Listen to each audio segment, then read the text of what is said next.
Uh, Mag-tutorial po tayo ngayon ng MS Excel para sa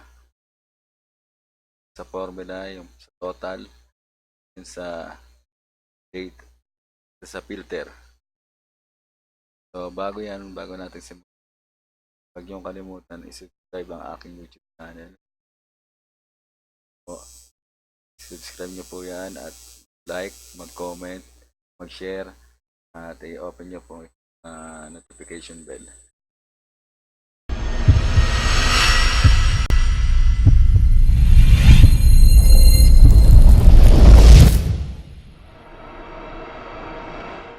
So maraming salamat po, simulan na natin. Ang una na kong gagawin, nakaroon tayo ng ng situation na may mga halimbawa yung mamimili. Meron tayong ilalagay dito na name, item description, item number,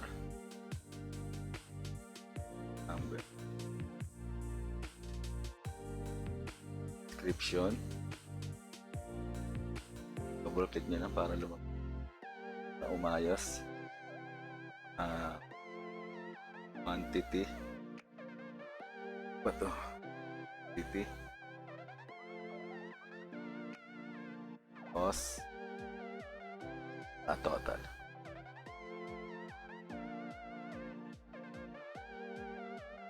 I-highlight natin.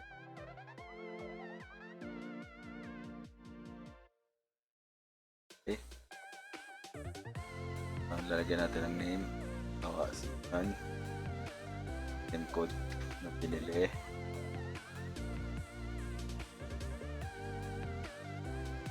Ang item ko siguro yung sibuyas.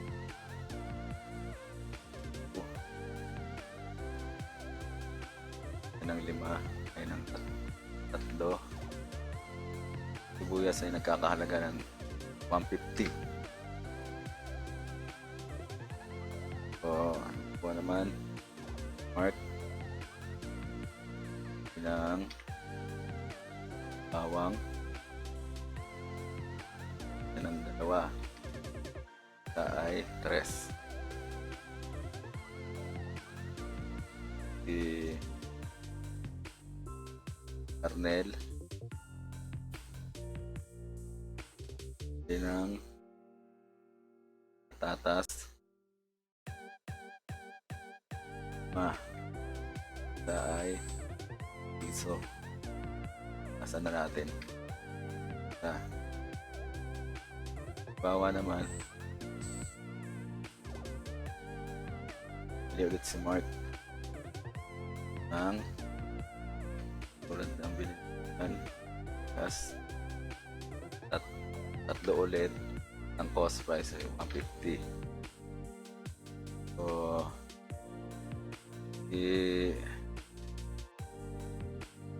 dan ng carrots 4, 175 isa,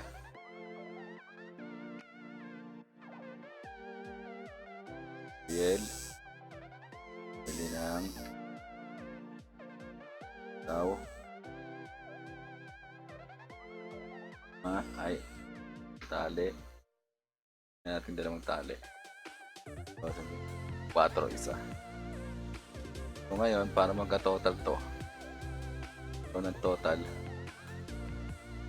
ay ang dalawang to ay i-multiply natin. So, paano gawin yon?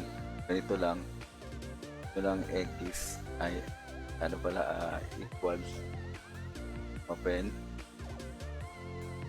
yung parenthesis, tapos itong column nya, itong column, yun nyo lang ay second row. So second row, second, yan po, mag-highlight po siya doon, times dito po sa pangalawa, D2. Lagay niyo po ay D2. Yan na po at i-close na natin. So, at enter. Ayan na po yung lumabas na price niya. So, pwede rin pinakamadali ito. Yan, ito yung pinakamadali. So, pwede. Ganun din. 3 times E3.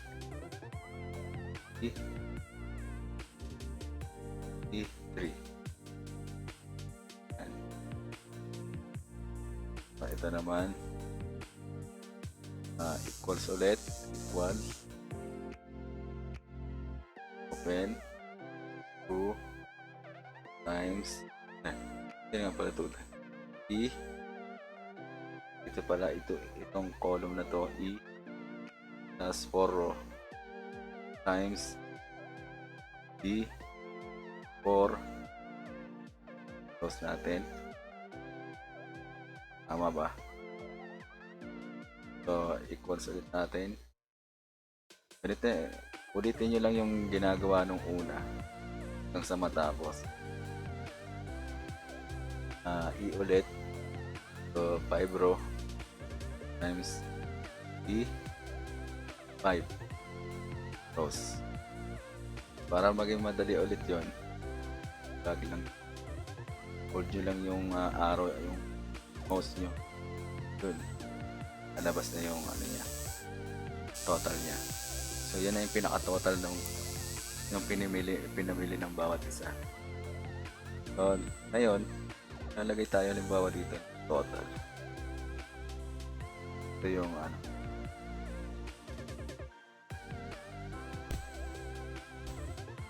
highlight natin, pakihan natin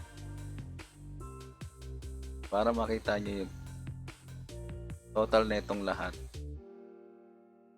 Ganyan na siya ng equals, close, F column to, tapos 2 row, F2 plus F ulit, F3 row plus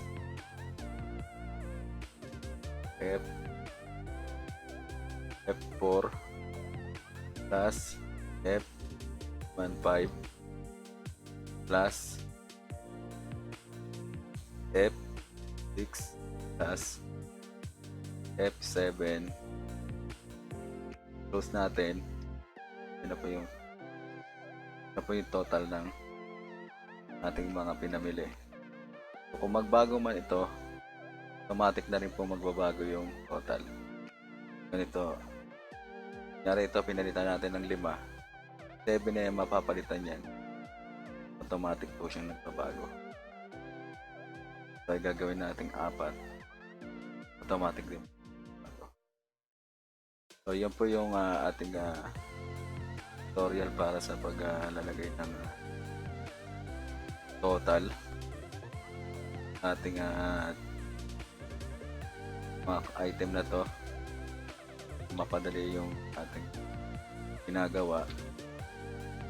So itong tutorial na to ay para lang naman po sa mga baguhan, yung mga hindi pa nakakaalam ng mga ganitong procedure. Kumbaga basic lang to, basic lang po itong tinuturo ko. Kami magsabi na naman dyan na napakadali ng ginagawa. Basic nga lang ho, basic lang para lang ho ito sa mga hindi nakakaalam. So may isa pa akong ituturo, katulad ng pagpipilter. Ito tayo sa data, ito lang yung filter.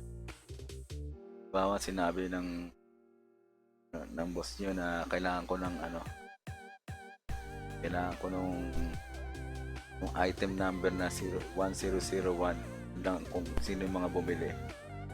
Click nyo lang tong drop down, select nyo yung 1001 at yun lang po ang lalabas dito. Yung dalawa lang na to, yun lang po yung record nya. Tingnan natin. Halimbawa naman ang kung hinahanap bago bawa at ito sibuyas lang ang kailangan natin.